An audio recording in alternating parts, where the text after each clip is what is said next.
Greetings and welcome to the Culture Ward, where we dissect and dismantle pop culture in all its forms. Before we get into the video today, I'm going to forego my normal introduction because I unfortunately have to mention tragedy that occurred this week in Utah.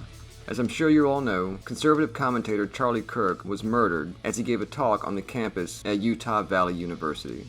In broad daylight, in front of family, friends, fans, and curious college students, he was shot with a high-powered rifle and died shortly after. Now, I wasn't a huge follower of Charlie Kirk, though I have seen quite a few of his debates online. We disagreed about many things, but I respected his professionalism, his patience, his readiness to debate, to discuss, and, rare as it is in today's polarized political climate, his willingness to change his mind. I never saw Charlie lose his temper, advocate for violence, or resort to insult or derision, and when those things were aimed at him, which happened very frequently by the way, he nearly always responded calmly and with grace. And we did agree on some things. Most importantly, we agreed that free speech and open debate are the most fundamental cornerstones of our democracy, and they should be cherished and guarded with our very lives. And some cowardly piece of shit murdered him for daring to honor those principles. And regardless of how much you disagree with Charlie Kirk's opinions, or how wrong you think he was regarding those opinions, every decent human should agree that the death of someone whose entire legacy was advocating for and engaging in debate and conversation with people who disagreed with him is a huge loss to humanity. My thoughts go out to Charlie's family and loved ones. I hope you are able to find peace and meaning in his sacrifice. So today's video is about the adult animated show South Park, and it would appear that we are partway through the latest season of the show, season 27, which began airing in July, with 4 episodes airing so far at the time of this recording. So far, every single episode prominently features President Donald Trump lampooning aspects of his administration, from Vice President J.D. Vance to ICE, but also repeatedly making fun of Donald Trump himself and various body parts. Is it funny? Maybe. Occasionally. But this new Trump-centered season also makes it painfully obvious that the kings of satire might be more politically biased than some folks previously thought and give them credit for.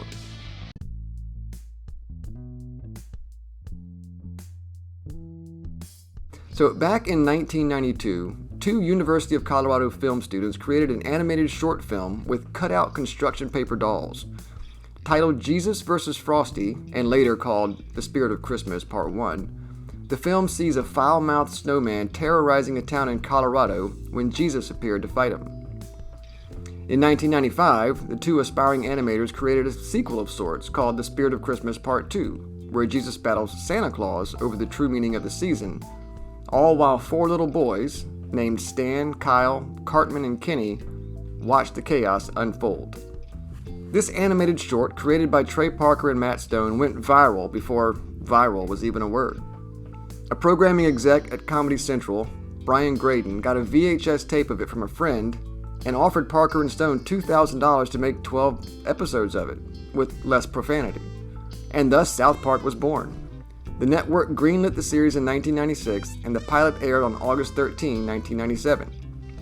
It was basically an overnight success.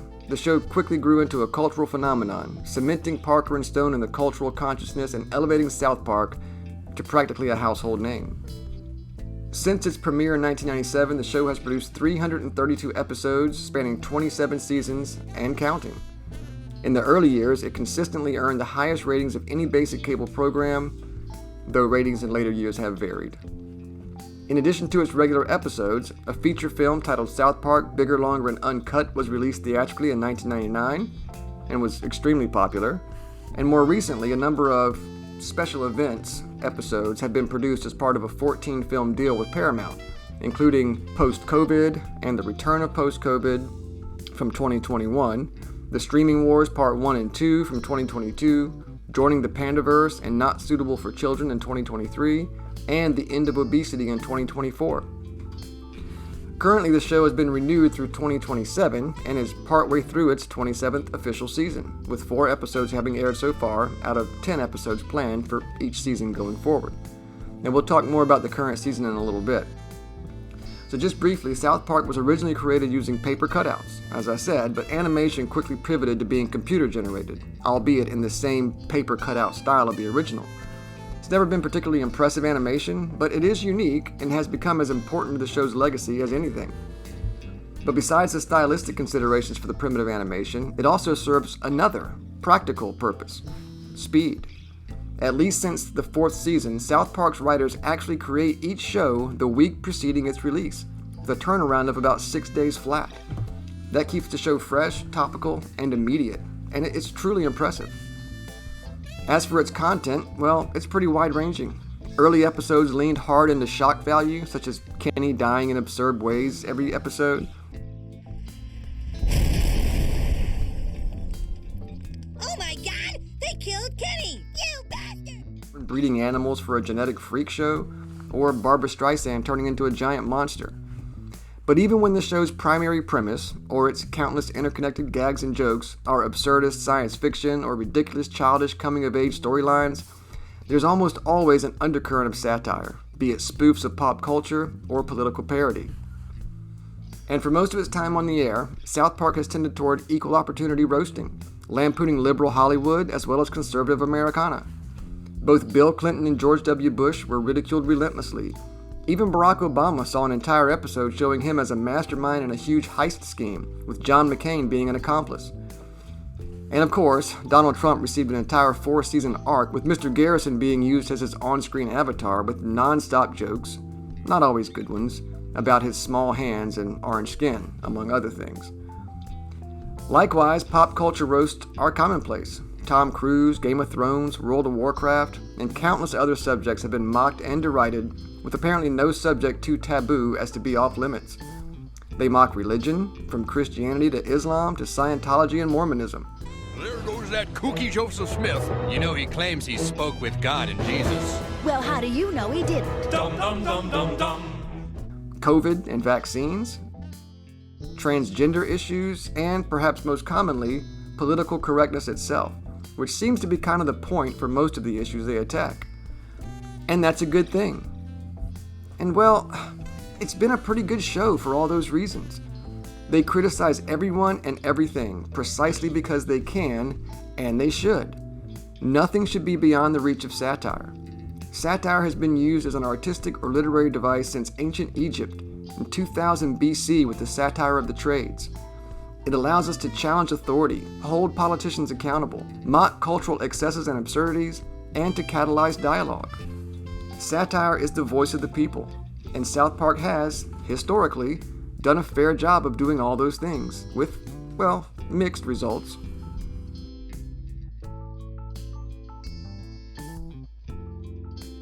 So then came season 27, which began airing in late July this year. The very first episode introduced Donald Trump, the real Donald Trump, not Mr. Garrison as his avatar, using an actual photo of Trump's face instead of the usual crude likeness most real-world characters get, in an abusive relationship with Satan.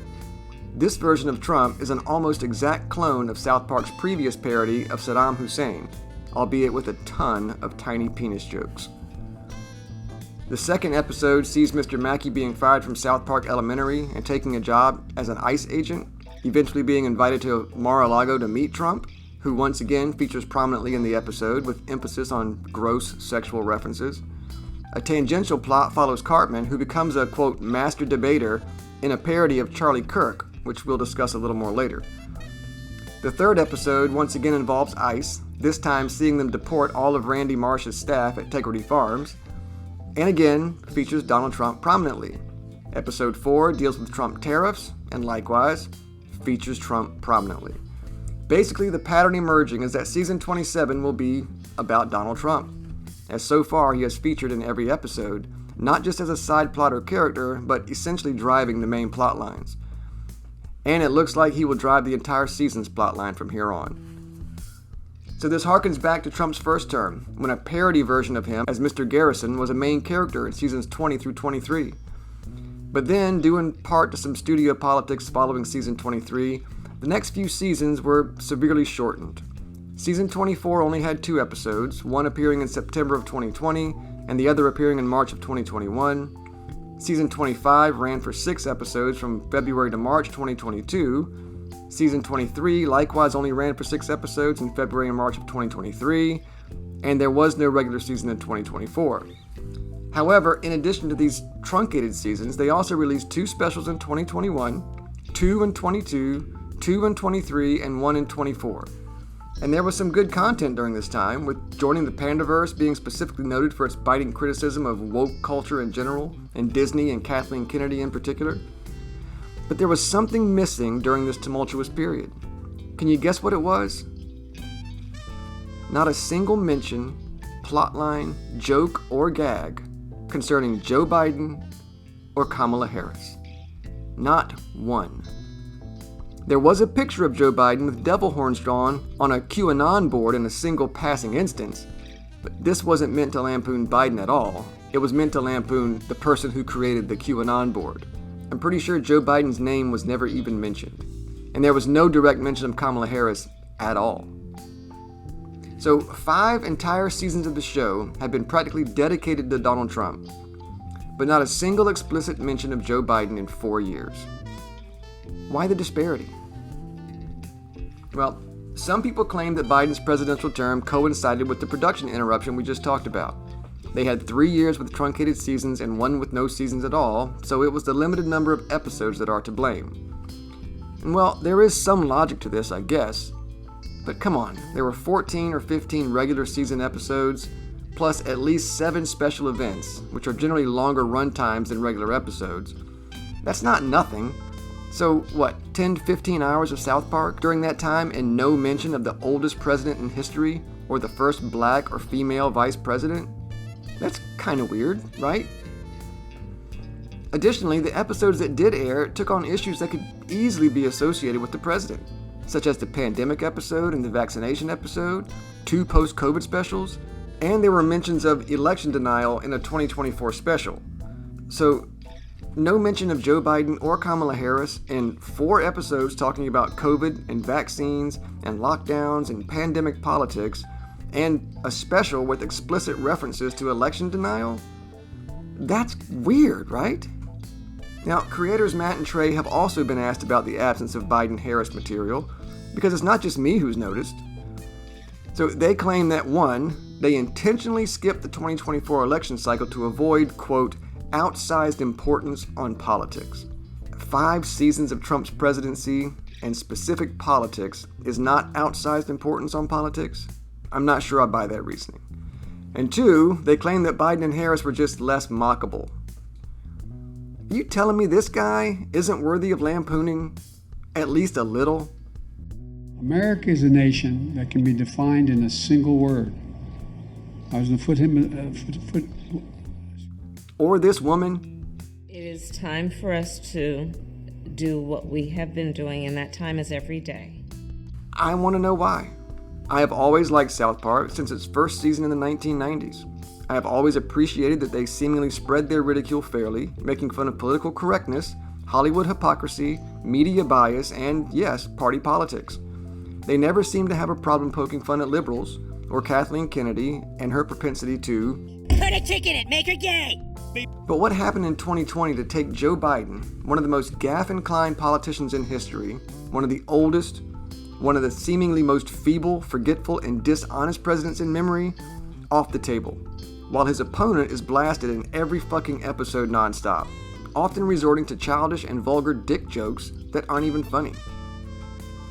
And I have to hand it to conservatives too. Since this season began, they have been nothing but good sports about it. Now, I don't know if Donald Trump himself has come out and complimented their depiction of him, but J.D. Vance did, and so did Charlie Kirk. In the second episode of the season, Cartman is basically a one-to-one proxy for Charlie Kirk, mimicking his style of debate, his appearance, and his mannerisms. It's actually a pretty funny parody, and Charlie Kirk agreed. I think a lot of it was hilarious towards me. I think a lot of this will go through, I gotta be honest.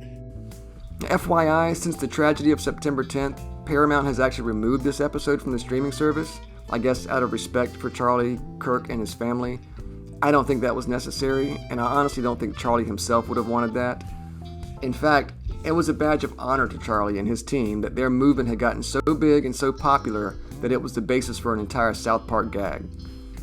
Wait, so a campus thing I've been doing for 13 years to debate random college kids has now been so important that it gets prominent primetime placement on Comedy Central. I think the whole thing is just awesome. Because it should be fair game.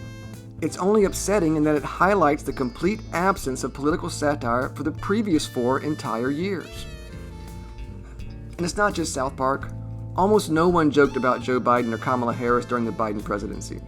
There were only a handful of Biden sketches on Saturday Night Live prior to his dropping out of the presidential race in 2024, and none were particularly critical.